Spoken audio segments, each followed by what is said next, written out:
नमस्कार, जय Hind. All exam guide गुरु का यूट्यूब चैनल आप सभी देख रहे हैं। मेरा नाम है सुजीत पांडे।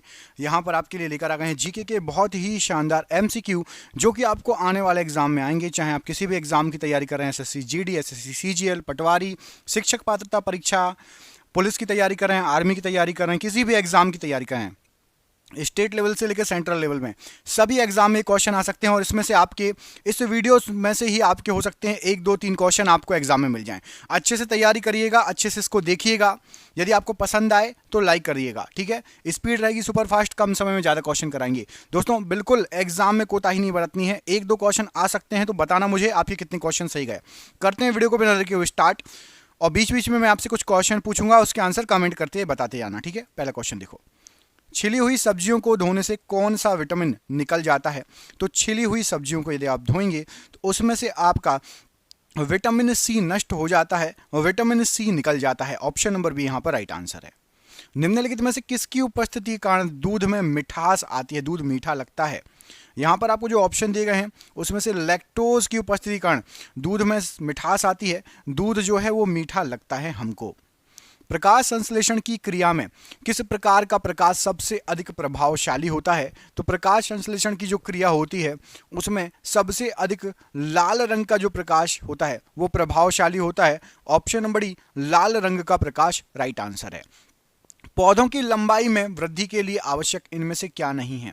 तो पौधों की लंबाई के लिए फास्फोरस चाहिए, नाइट्रोजन चाहिए, कैल्शियम चाहिए। सोडियम की आवश्यकता नहीं है लंबाई में वृद्धि के लिए। ऑप्शन नंबर ए सोडियम की आवश्यकता पौधों को नहीं होती है। सबसे अधिक लोहा पाया जाता है इनमें से किसमें।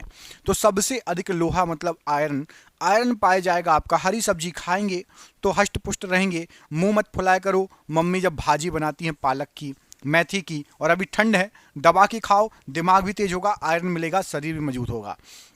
श्वेत प्रकाश जब प्रिज्म से गुजरता है तो कौन सा वर्ण सबसे कम विचलित होगा। तो सफेद प्रकाश को यदि आप प्रिज्म से गुजारेंगे तो जो है लाल रंग सबसे कम विचलित होगा। ऑप्शन नंबर सी लाल रंग प्रश्न के लिए बिल्कुल सही आंसर हो जाएगा। निम्नलिखित में से किस रंग की सर्वाधिक तरंग दैर्ध्य होती है। तो यहां पर आपको जो रंग दिए गए हैं उसमें से सबसे ज्यादा तरंग दैर्ध्य किसकी होगी। मोस्ट इंपॉर्टेंट क्वेश्चन है एग्जाम की दृष्टि से, ये बहुत बार आया है। लाल रंग की सबसे ज्यादा होगी और बैगनी रंग की सबसे कम होगी, दोनों याद रखना, ठीक है। अगला क्वेश्चन देखो, जब मैक संख्या 1 हो तो ध्वनि को क्या कहा जाता है। तो जब मैक नंबर या मैक संख्या 1 होगी तो उस ध्वनि को ध्वनिक कहा जाएगा। ऑप्शन नंबर ए ध्वनिक कहा जाएगा, राइट आंसर हो जाएगा प्रश्न के लिए।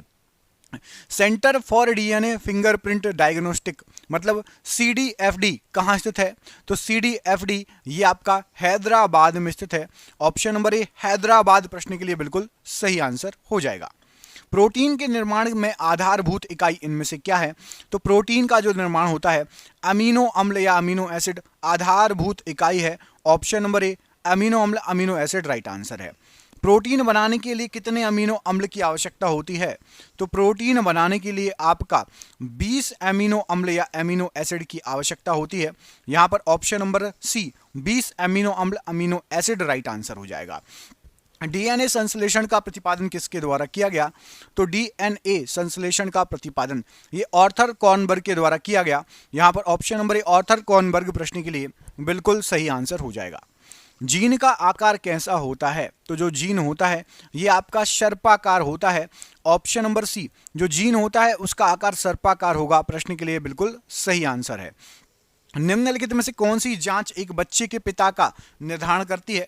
तो एक बच्चे के पिता का निर्धारण करने के लिए हम जांच करते हैं डीएनए फिंगरप्रिंटिंग। ऑप्शन नंबर यहां बड़ी DNA fingerprinting. Option number D बिल्कुल सही आंसर हो जाएगा प्रश्न के लिए। डॉक्टर हरगोविंद खुराना को किसके लिए नोबेल प्राइज मिला था। तो डॉक्टर हरगोविंद खुराना जी को जेनेटिक कोड की खोज के लिए नोबेल प्राइज से सम्मानित किया गया था। Option number a genetic code प्रश्न के लिए बिल्कुल सही आंसर हो जाएगा। डीएनए का मूल मात्रक इनमें से क्या है। तो डीएनए का मूल मात्रक आपका न्यूक्लियोसाइड्स है। ऑप्शन नंबर यहां पर सी न्यूक्लियोसाइड्स डीएनए का मूल मात्रक है। आत्महत्या की थैली इनमें से किसको कहा जाता है। तो आत्महत्या की थैली लाइजोसोम को कहा जाता है। ऑप्शन नंबर यहां पर सी लाइजोसोम ये आत्महत्या की थैली कहलाता है। ऊतक है एक क्या। तो जो ऊतक है ये समान कोशिकाओं का एक समूह है। ऑप्शन नंबर सी, समान कोशिकाओं का एक समूह है ऊतक। निम्नलिखित में से कौन सी कोशिका एक सूक्ष्मतम जीवित कोशिका है? तो एक सूक्ष्मतम जीवित कोशिका जो आपकी यहाँ पर जो ऑप्शन दिए गए हैं माइकोप्लाज्मा है। Option number C, mycoplasma right answer हो जाएगा। परागण जो है के लिए निम्न में से कौन सा तत्व आवश्यक नहीं है? तो परागण के लिए हवा होना चाहिए, पानी होना चाहिए और कीट होना चाहिए। हवा पानी, कीट जो है हवा पानी के साथ परागण करते हैं। आग आवश्यक नहीं, ऑप्शन नंबर बी, यहां पर आग की कोई आवश्यकता नहीं है। किस पौधे में बीज होता है लेकिन फल नहीं? तो यहां पर आपको जो ऑप्शन दिए गए हैं उसमें से पूछा गया बीज होता है लेकिन फल नहीं। साइकस के पौधे में बीज होता है लेकिन फल नहीं। Option number C, Cycas right answer हो जाएगा। दोस्तों क्वेश्चन आप देख ही रहे हैं कितने शानदार क्वेश्चन है। हमने ये जो क्वेश्चन है इनको इकट्ठा कर लिया है जो पिछले 30 साल से बाद के सभी एग्जाम में आए हैं और हमने इसकी पीडीएफ तैयार कर दी है। पीडीएफ कैसी? तो आपको व्हाट्सएप पर मिलेगी और इसको आप किताब जैसे मोबाइल में हम किताब पढ़ते हैं ना, तो व्हाट्सएप पर आप ये पीडीएफ पढ़ सकते हो। 10,000 जीके जीएस एमसीक्यू के फॉर्मेट में रहेगा। उसमें से आपके एग्जाम में बहुत सारे क्वेश्चन फंस सकते हैं, जीके जीएस के बहुत सारे क्वेश्चन आ सकते हैं। अब ये कितने की पीडीएफ है? तो ये 300 रुपए की है, लेकिन अभी 99 रुपए में सभी स्टूडेंट को दे रहे हैं कि हर स्टूडेंट खरीद सके। आपके मोबाइल रिचार्ज आजकल 100 रुपए से ऊपर का होता है महीने भर में, तो आप 99 रुपए में 10,000 क्वेश्चन आपको मिल रहे हैं। बुक लेने जाओगे तो आपको 700, 800, 900 की पड़ेगी। तो आपको मोबाइल पे ये पढ़ सकते हो क्वेश्चन और फोन पे, गूगल पे, पेटीएम के माध्यम से पेमेंट कर सकते हो। नीचे ये दिए गए नंबर पर आप संपर्क कर लेना। आपके पास यदि आप फोन पे, गूगल पे, पेटीएम नहीं चलाते हो तो अपने दोस्त या मम्मी पापा, भाई बहन किसी के भी मोबाइल से करवा सकते हो। नीचे दिए गए नंबर संपर्क कर लेना जिसको भी ये पीडीएफ चाहिए। 10,000 जीके जीएस के क्वेश्चन की पीडीएफ। ऐसे ही क्वेश्चन रहेंगे जो हम पढ़ा रहे हैं आपको, बिल्कुल शानदार शानदार। देखो क्वेश्चन अगला, नाशपाती में कौन सा भाग खाया जाता है? तो नाशपाती का जो खाए जाने योग्य भाग है वो आपका यहाँ पर क्या आंसर सही हो जाएगा? इसके लिए सही आंसर है गुदगुदा पुष्पाशन। ऑप्शन नंबर यहाँ पर सी, गुदगुदा पुष्पाशन राइट आंसर हो जाएगा। प्याज में खाद्य योग्य भाग कौन सा है? तो प्याज जो है इसमें आपका खाने योग्य भाग है तना। ऑप्शन नंबर सी, तना प्याज का खाने योग्य भाग है। नाइट्रोजन स्थिरीकरण में लैग हीमोग्लोबिन का क्या कार्य है? तो लैग हीमोग्लोबिन का कार्य है आपका ऑक्सीजन का अवशोषण। ऑप्शन नंबर यहां पर ए, ऑक्सीजन का अवशोषण प्रश्न के लिए बिल्कुल सही आंसर हो जाएगा। अगला क्वेश्चन देखिए, इसमें पूछा गया आपसे कि निम्न में से कौन सा सहजीवी नाइट्रोजन यौगिकीकरण जीवाणु है? तो नाइट्रोजन यौगिकीकरण जीवाणु यहां पर जो ऑप्शन दिए गए हैं राइट आंसर हो जाएगा राइजोबियम। ऑप्शन नंबर ए, राइजोबियम जो है यह सहजीवी नाइट्रोजन यौगिकीकरण जीवाणु है राइजोबियम। निम्नलिखित में से किसके द्वारा दूध खट्टा होता है?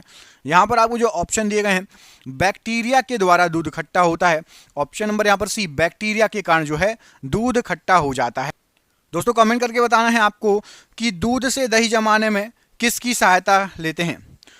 कौन सहायता करता है दूध से दही जमाने के लिए? इस प्रश्न का आंसर आप हमें कमेंट करके बताएंगे। अगला क्वेश्चन, HIV। अगला क्वेश्चन देखिए, HIV द्वारा होने वाला रोग कौन सा है? तो HIV के द्वारा होने वाला जो रोग है वो है आपका एड्स रोग। ऑप्शन नंबर यहां पर डी, एड्स रोग राइट आंसर हो जाएगा। खसरा निम्नलिखित में से किसके संक्रमण के कारण होता है? तो जो खसरा रोग होता है ये विषाणु के संक्रमण के कारण होता है। ऑप्शन नंबर बी, विषाणु के संक्रमण के कारण खसरा रोग होता है। शैवालों की कोशिका भित्ति किसकी बनी होती है? तो जो शैवाल होते हैं उसकी जो कोशिका भित्ति होती है सेल्यूलोज की बनी होती है। Option number C, cellulose right answer हो जाएगा। साबूदाना किससे बनाया जाता है? तो साबूदाना जो है ये आपका साइकस के पौधे से बनाया जाता है। ऑप्शन नंबर डी, साइकस का पौधा साबूदाने के लिए राइट आंसर है। धनिया में उपयोगी अंश कौन सा होता है? तो धनिया में उपयोगी अंश होता है पत्ते व सूखे फल। ऑप्शन नंबर सी, पत्ते व सूखे फल राइट आंसर है। भोजन का पाचन निम्नलिखित में से किस अंग में प्रारंभ होता है? तो भोजन का पाचन जो है आपका ये मुख से ही प्रारंभ होता है। जैसे हम चबाते हैं मुंह में से लार बनती है, लार से ही चालू हो जाता है भोजन का पाचन। मानव शरीर में सबसे प्रचुर मात्रा में पाए जाने वाला तत्व कौन सा है? तो मानव शरीर में सबसे प्रचुर मात्रा में ऑक्सीजन तत्व पाया जाता है। ऑप्शन नंबर यहाँ पर डी, ऑक्सीजन जो है मानव शरीर में सबसे प्रचुर मात्रा में पाए जाने वाला तत्व है। मनुष्य के शरीर में अधिकांश भोजन कहाँ पचता है? तो हमारे शरीर का जो अधिकांश भोजन है ये आपका छोटी आंत में पचता है। ऑप्शन नंबर यहाँ पर सी, छोटी आंत राइट आंसर हो जाएगा प्रश्न के लिए। मनुष्य को रोटी चबाने पर मीठा क्यों लगता है? तो मनुष्य जब रोटी खाता है तो उसमें मौजूद जो कार्बोहाइड्रेट रहती है वो शक्कर में परिवर्तित हो जाती है, इसलिए रोटी मीठी लगती है चबाने पर।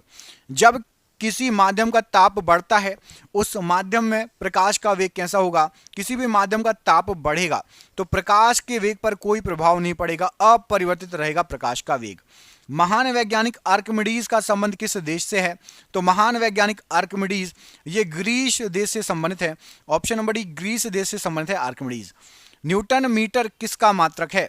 तो न्यूटन मीटर जो है आपका यहाँ पर जो ऑप्शन दिए गए हैं ये आपका ऊर्जा का मात्रक है newton metre. Option number D ऊर्जा का मात्रक है। बैटिंग पेपर द्वारा स्याही के सूखने में शामिल है इनमें से क्या? तो बैटिंग पेपर द्वारा स्याही के सूखने में केशिकीय अभिक्रिया परिघटना शामिल है। ऑप्शन नंबर डी केशिकीय अभिक्रिया परिघटना राइट आंसर है। बॉक्साइड किसका अयस्क है? इनमें से जो ऑप्शन दिए गए हैं तो बॉक्साइड आपका एल्यूमिनियम का अयस्क है। ऑप्शन नंबर सी एल्यूमिनियम का अयस्क है बॉक्साइड। चाकू से काटी जा सकने वाली धातु इनमें से कौन सी है? तो चाकू से काटी जा सकने वाली धातु यहां पर आपको जो ऑप्शन दिए गए हैं सोडियम, ये चाकू से काटी जा सकने वाली धातु है। सोडियम धातु का संग्रहण किस में करना चाहिए? तो सोडियम जो धातु है इसका संग्रहण मिट्टी के तेल में करना चाहिए। ऑप्शन नंबर बी मिट्टी के तेल में सोडियम धातु का संग्रहण करना चाहिए। लोहे का शुद्ध रूप इनमें से क्या है? तो लोहे का शुद्ध रूप आपका पिटवा लोहा, ये लोहे का शुद्ध रूप है। ऑप्शन नंबर बी पिटवा लोहा लोहे का शुद्ध रूप है। बॉक्साइड किसका अयस्क है इनमें से? तो आपका जो बॉक्साइड है ये एल्यूमिनियम का अयस्क है। ऑप्शन नंबर डी एल्यूमिनियम का अयस्क है बॉक्साइड। सर्वप्रथम मानव ने किस धातु का प्रयोग किया था? तो सबसे पहले मानव के द्वारा तांबे का प्रयोग किया गया था। ऑप्शन नंबर सी तांबा प्रश्न के लिए बिल्कुल सही आंसर हो जाएगा।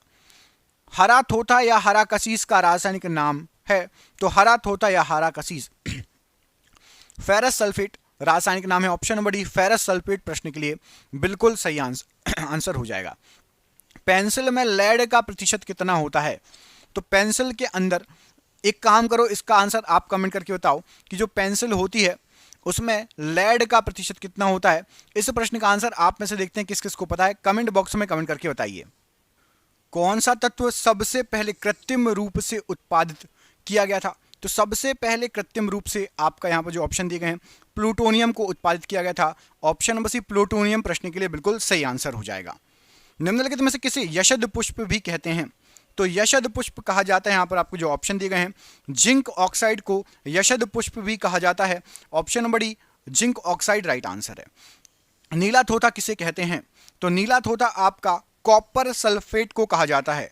ऑप्शन नंबर ए कॉपर सल्फेट को नीला थोथा भी कहा जाता है। प्रोड्यूसर गैस किसका मिश्रण होती है? तो जो प्रोड्यूसर गैस होती है वो आपका कार्बन मोनोऑक्साइड और नाइट्रोजन CO+Na का मिश्रण होती है। ऑप्शन नंबर ए राइट आंसर हो जाएगा प्रोड्यूसर गैस के लिए। किस वैज्ञानिक ने सर्वप्रथम आवर्त सारणी का निर्माण किया था? तो सबसे पहले आवर्त सारणी का निर्माण मेंडलीफ के द्वारा किया गया था। Option number B Mendeleev right answer हो जाएगा आवर्त सारणी के लिए। आधुनिक आवर्त सारणी का प्रतिपादन किसने किया था? तो आधुनिक आवर्त सारणी का प्रतिपादन मोसले के द्वारा किया गया था। Option number B Mosle right answer है प्रश्न के लिए। थायराइड ग्रंथि कहां पर स्थित होती है? तो आपकी जो थायराइड ग्रंथि रहती है ये हमारे शरीर में गले में स्थित होती है। ऑप्शन नंबर सी गला राइट आंसर हो जाएगा। जीवन रक्षक हार्मोन किस ग्रंथि से स्रावित होता है? तो जीवन रक्षक हार्मोन ये अधिवक्र ग्रंथि से स्रावित होता है। ऑप्शन नंबर ए अधिवक्र ग्रंथि राइट आंसर है। मानव शरीर की कौन सी ग्रंथि एक साथ अंतःस्रावी तथा बहिर्स्रावी दोनों तरह कार्य करती है? तो अंतःस्रावी और बहिर्स्रावी अग्नाशय ग्रंथि ये दोनों तरीके से काम करती है, अंतःस्रावी तरीके से भी और बहिर्स्रावी ग्रंथि के तरीके से भी। इंसुलिन उत्पादित होता है किसके द्वारा? तो इंसुलिन जो है अग्नाशय के द्वारा उत्पादित होता है। ऑप्शन नंबर डी अग्नाशय राइट आंसर है। निम्नलिखित में से कौन सा एंटी ड्यूरेटिक हार्मोन है? तो एंटी ड्यूरेटिक हार्मोन है आपका वैसोप्रोसिन, ये एंटी ड्यूरेटिक हार्मोन है। मानव शरीर की पैर की हड्डियां कौन कौन सी होती हैं? तो मानव शरीर की पैर की हड्डियां होती हैं फिबुला और टीबिया, ये दोनों पैर की हड्डियां होती हैं। आपको कमेंट करके बताना है कि मानव शरीर में सबसे बड़ी हड्डी कौन सी होती है। मानव शरीर में सबसे बड़ी हड्डी कौन सी होती है? कमेंट बॉक्स में इस प्रश्न का आंसर कमेंट करके बताइएगा। ईईजी का प्रयोग किसकी गतिविधि दर्ज करने के लिए होता है? तो ईईजी का प्रयोग मस्तिष्क की गतिविधि को दर्ज करने के लिए होता है। ऑप्शन नंबर बी मस्तिष्क राइट आंसर है। कांडरा या टेंडन जोड़ता है किसको? तो कांडरा या टेंडन ये पेशी से हड्डी को जोड़ता है। ऑप्शन नंबर बी पेशी से हड्डी को जोड़ता है राइट आंसर है। सर्वग्राही कौन से रुधिरवर्ग होते हैं? तो सर्वग्राही रुधिरवर्ग है आपका AB। AB रुधिरवर्ग ये सर्वग्राही रुधिरवर्ग होता है। सर्वदाता कौन सी रुधिरवर्ग होता है? तो सर्वदाता होता है आपका O। ये सर्वदाता की श्रेणी में आता है। यदि माता पिता में से एक का रुधिरवर्ग AB है और दूसरे का रुधिरवर्ग O है तो बच्चे का कौन सा हो सकता है? यदि माता पिता में से एक का AB है और दूसरे का O है तो बच्चे में या फिर A होगा या फिर B होगा। यहां पर ऑप्शन नंबर A, या फिर A या फिर B सही आंसर हो जाएगा। किस वस्तु का प्रतिबिंब मनुष्य की आंख में किसी वस्तु का प्रतिबिंब मनुष्य की आंख में कहां पर बनेगा? तो वस्तु का प्रतिबिंब मनुष्य की आंख में रेटिना पर बनता है।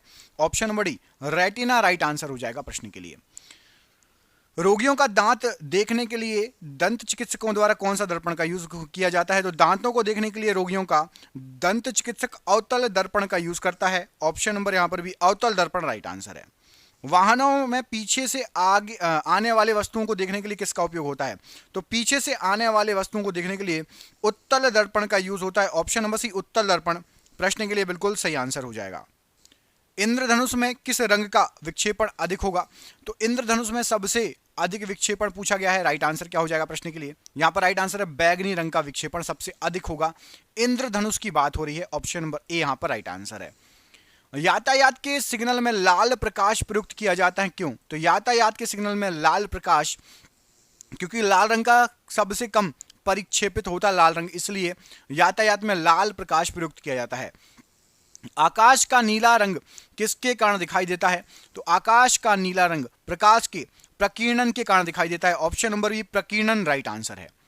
पानी में हवा का बुलबुला वैसे ही काम करेगा जैसे, तो पानी में हवा का बुलबुला वैसे ही काम करेगा जैसे आपका अवतल लेंस काम करता है। ऑप्शन नंबर डी, अवतल लेंस राइट आंसर है। प्रकाश का रंग निर्धारित होता है किसके द्वारा? तो प्रकाश का रंग तरंग दैर्ध्य के द्वारा निर्धारित होता है। ऑप्शन नंबर बी, तरंग दैर्ध्य राइट आंसर है। एक कटा हुआ हीरा क्यों जगमगाता है? तो एक कटा हुआ हीरा जगमगाता है प्रकाश के पूर्ण आंतरिक परावर्तन के कारण। ऑप्शन नंबर डी, प्रकाश का पूर्ण आंतरिक परावर्तन हो जाता है इसलिए कटा हुआ हीरा जगमगाता है। मरीचिका बनाने वाली घटना को क्या कहा जाता है? तो मरीचिका बनाने वाली घटना को पूर्ण आंतरिक परावर्तन कहा जाता है। ऑप्शन नंबर यहां पर डी, पूर्ण आंतरिक परावर्तन राइट आंसर है। इंद्रधनुष किस कारण से बनता है? तो इंद्रधनुष बनने का कारण है आपका अपवर्तन तथा परावर्तन। ऑप्शन नंबर डी, अपवर्तन और परावर्तन राइट आंसर है। चंद्र ग्रहण कब होता है? तो चंद्र ग्रहण होने का आपका पृथ्वी बीच में आ जाए, जब पृथ्वी बीच में आती है सूर्य और चंद्रमा के, तब चंद्र ग्रहण होगा। सूर्य ग्रहण कब होता है? तो सूर्य ग्रहण के समय चंद्रमा बीच में आ जाता है, पृथ्वी और सूर्य के बीच में चंद्रमा आ जाता है। सूर्य ग्रहण के समय सूर्य का कौन सा भाग दिखाई देता है? तो सूर्य ग्रहण के समय बिल्कुल कॉर्नर कॉर्नर वाला जो भाग दिखाई देता है वो होता है कोरोना या किरीट। ऑप्शन नंबर बी, कोरोना या किरीट बोला जाता है उसको। प्रकाश का वेग सर्वप्रथम किसने मापा था?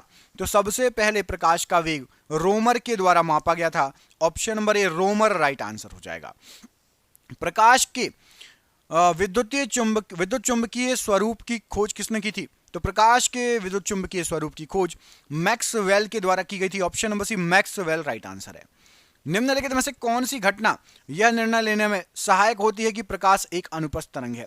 तो प्रकाश एक अनुप्रस्थ तरंग है, यह हमें प्रकाश के ध्रुवीकरण से पता चलता है। ऑप्शन नंबर सी, ध्रुवीकरण राइट आंसर है। प्रकाश छोटे छोटे कणों से मिलकर बना है, जिसे क्या कहा जाता है? तो प्रकाश छोटे छोटे कणों से मिलकर बना है और इसको फोटोन कहा जाता है। Option number C, photon right answer है प्रश्न के लिए। प्रकाश वोल्टीय सेल होते हैं, तो प्रकाश वोल्टीय सेल ये सौर सेल होते हैं। ऑप्शन नंबर ए, सौर सेल प्रकाश वोल्टीय सेल। ऑटो हॉर्न ने अणु बम की खोज किस निम्नलिखित में से किस आधार पर की थी? तो ऑटो हॉर्न ने अणु बम की खोज यूरेनियम विखंडन के आधार पर की थी। ऑप्शन नंबर ए, यूरेनियम विखंडन राइट आंसर है। विटामिन ई की कमी से कौन सा रोग होता है? तो विटामिन ई की कमी से नपुंसकता रोग होता है। ऑप्शन नंबर डी, नपुंसकता रोग विटामिन ई की कमी से होगा। पीयूष ग्रंथि स्थित होती है कहां पर? तो पीयूष ग्रंथि आपकी सिर में स्थित होती है। Option number D, option number B, हमारे सिर में पीयूष ग्रंथि स्थित होती है। चुंबकीय डिस्क पर किस पदार्थ की परत होती है? तो चुंबकीय डिस्क पर आयरन ऑक्साइड की परत होती है। ऑप्शन नंबर ए, आयरन ऑक्साइड राइट आंसर है। इंटीग्रेटेड सर्किट चिप पर किसकी परत होती है? तो इंटीग्रेटेड सर्किट चिप मतलब आईसी चिप पर आपकी सिलिकॉन की परत होती है। ऑप्शन नंबर ए, सिलिकॉन की परत राइट आंसर है। कांच है एक प्रकार का क्या, तो कांच जो है एक प्रकार का अति शीतित द्रव है। ऑप्शन नंबर ए अति शीतित द्रव राइट आंसर है। शरीर में ऊतकों का निर्माण होता है, तो शरीर के अंदर ऊतकों का निर्माण प्रोटीन से होता है। ऑप्शन नंबर डी प्रोटीन के द्वारा ऊतकों का निर्माण होता है। MKS पद्धति में बल की इकाई क्या है, तो MKS पद्धति में बल की इकाई आपकी newton. Option number B newton right answer है। पानी का अणुभार कितना होता है, तो जो पानी होता है उसका अणुभार होता है 18 AMU। ऑप्शन नंबर बी पानी का अणुभार 18 AMU होता है। एक जूल में कितने कैलोरी, एक जूल कितने कैलोरी के बराबर होती है, तो एक जूल में आपका 0.24 कैलोरी होता है। Option number D 0.24 calorie right answer हो जाएगा। हेनरी किसकी इकाई है, तो हेनरी जो है ये आपकी प्रेरकत्व की इकाई होती है। ऑप्शन नंबर यहाँ पर सी प्रेरकत्व की इकाई होती है आपकी हेनरी। रेडियम प्राप्त होता है इनमें से किससे, तो रेडियम जो है ये पिच ब्लेड से प्राप्त होता है। Option number C pitchblende right answer हो जाएगा। रेडियम को प्राप्त किया जाता है इससे। प्रकाश की गति न्यूनतम होगी जब वह गुजरेगी कहां से, तो प्रकाश की गति न्यूनतम होगी जब वह कांच से गुजरेगी। ऑप्शन नंबर सी जब वह कांच से गुजरेगी गति न्यूनतम हो जाएगी। तड़ित चालक निर्मित होते हैं इनमें से किससे, तो जो तड़ित चालक बनाया जाता है ये तांबे का निर्मित होता है। ऑप्शन नंबर ए तड़ित चालक तांबे से बना होता है। निम्न में सर्वाधिक परिस्थिति अनुकूल ईंधन कौन सा है, तो सर्वाधिक परिस्थिति के अनुकूल ईंधन आपका हाइड्रोजन है। Option number C hydrogen right answer हो जाएगा। जस्ता निम्न मिश्र धातु में उपस्थित नहीं होता, तो जस्ता आपका पीतल में होता है, गंधातु में और जर्मन सिल्वर में भी होता है। कांसे में जस्ता नहीं होता। ऑप्शन नंबर बी कांसा राइट आंसर है। नाभिकीय विखंडन को सर्वप्रथम प्रयोगात्मक तरीके से देखा गया था किसके द्वारा, तो नाभिकीय विखंडन को स्ट्रांसमन ने सबसे पहले प्रयोगात्मक तौर पर देखा था। रेडियोथेरेपी में उपयोग होने वाली नोबेल गैस कौन सी है, तो रेडियोथेरेपी में आपकी यूज जो होती है राइट आंसर हो जाएगा आपका रेडॉन RN। ऑप्शन नंबर यहां पर भी रेडॉन प्रश्न के लिए बिल्कुल सही आंसर हो जाएगा। 150 डिग्री सेल्सियस तक गर्म होने पर यूरिया क्या देगा, तो 150 डिग्री सेल्सियस तक यदि आप यूरिया को गर्म करेंगे तो आपका ये वायुरेट देगा। ऑप्शन नंबर डी वायुरेट प्रश्न के लिए राइट आंसर हो जाएगा। मानव निर्मित प्रथम रेशा इनमें से कौन सा था, तो मानव के द्वारा सबसे पहला रेशा जो निर्मित किया गया था वो था आपका option number B nylon. Option number B nylon right answer है। हवा के वास्तविक जलवाष्प की मात्रा को क्या कहा जाता है, तो हवा के वास्तविक जलवाष्प की जो मात्रा है उसको परम आर्द्रता कहा जाता है। ऑप्शन नंबर डी परम आर्द्रता राइट आंसर है। नाइट्रोजन का विस्फोटक यौगिक क्या है, तो नाइट्रोजन का विस्फोटक यौगिक है NCl3। ऑप्शन नंबर यहां पर ए NCl3 राइट आंसर है। किसके निष्कर्ष हेतु साइनाइड विधि का प्रयोग किया जाता है, तो साइनाइड विधि का प्रयोग चांदी के निष्कर्षण हेतु किया जाता है। ऑप्शन नंबर ए चांदी का निष्कर्षण राइट आंसर है। पटाखों के फटने के बाद दिखाई देने वाला चमकीला रंग किसके कारण होता है, तो पटाखों के फटने के बाद जो चमकीला रंग दिखाई देगा वो आपका स्ट्रांसियम के कारण होता है। Option number D strontium right answer है। सिनेबार किसका खनिज है, तो सिनेबार ये आपका पारे का खनिज है। ऑप्शन नंबर ए पारा राइट आंसर हो जाएगा सिनेबार के लिए। स्वर्ण किस पदार्थ में घुल जाता है, तो सोना या स्वर्ण ये आपका एक्वा रेजिया में घुल जाता है। Option number C aqua regia में घुल जाएगा सोना। हैलोजनों में सर्वाधिक प्रभावशाली ऑक्सीकरणकर्ता कौन सी है, तो हैलोजनों की बात हो रही है उसमें सबसे ज्यादा है आपकी fluorine. Option number C fluorine सबसे ज्यादा ऑक्सीकरण करता है। किसी तत्व के गुणों को प्रदर्शित करता है इनमें से क्या, तो तत्व के गुणों को यहां पर आपके जो ऑप्शन दिए गए हैं राइट आंसर क्या हो जाएगा, तो राइट आंसर हो जाएगा परमाणु क्रमांक तत्व के गुणों को प्रदर्शित करेगा। ऑप्शन नंबर ए राइट आंसर है। वह सबसे छोटा कण जिसमें उस तत्व के सभी गुण विद्यमान होते हैं कौन सा होता है, तो वह सबसे छोटा कण जिसमें उस तत्व के सभी गुण विद्यमान हो वो होगा आपका अणु। ऑप्शन नंबर यहां पर बी अणु प्रश्न के लिए राइट आंसर है। दोस्तों आप क्वेश्चन देख ही रहे हैं कितने शानदार क्वेश्चन है। हमने आपके लिए यही जो क्वेश्चन है आपके एग्जाम जिस एग्जाम की आप तैयारी कर रहे हो ना उसमें आ सकते हैं जीके के क्वेश्चन, और हमने 10,000 क्वेश्चन तैयार कर लिए हैं। भारत के सभी एग्जाम में 30 साल से बार बार पूछेगा ये क्वेश्चन है। इसकी हमने बना ली है PDF। अब PDF क्या है, आप मोबाइल पर पढ़ सकते हैं किताब जैसे, पूरी PDF तैयार कर ली गई है। व्हाट्सएप पर आप सभी को PDF मिल जाएगी। 10,000 जी के MCQ हैं। सोचिए आपने 10,000 जी के MCQ लगा ली तो कितने शानदार आपके जो है GKGS हो जाएगा। ये PDF आप जो है 300 रुपये की है, लेकिन सभी को 99 रुपये में अभी दे रहे हैं। सिर्फ 99 रुपये में आप सभी को ये PDF मिल जाएगी। और फ़ोन पे, गूगल पे, पेटीएम से आप पेमेंट कर सकते हो नीचे दिए गए नंबर पर, और व्हाट्सअप पर आप PDF प्राप्त कर सकते हो। जो भी फ़ोन पे, गूगल पे, पेटीएम नहीं चलाता, वो अपने दोस्तों से, रिश्तेदारों से, कहीं से भी आप चाहें जहाँ से रिचार्ज कराते हैं वहाँ से पेमेंट करके प्राप्त कर सकते हो। आप सोचिए कि आपके मोबाइल रिचार्ज जो मंथली होता है उससे भी कम दाम में हम आपको 10,000 क्वेश्चन दे रहे हैं। ये आपको कहीं भी नहीं मिलेंगे, कहीं भी 99 रुपये में नहीं मिलेंगे ये 10,000 GK के क्वेश्चन। तो ज़रूर इसको लीजिए और अपनी GK स्ट्रॉन्ग कीजिए। जिसको भी चाहिए है नीचे दिए गए नंबर पर, ये नंबर आपको पूरे वीडियो भर शो होगा। आप कभी भी कॉल करके, व्हाट्सअप करके संपर्क कर सकते हैं। कॉल ना उठाओ तो व्हाट्सअप कर लेना, ठीक है।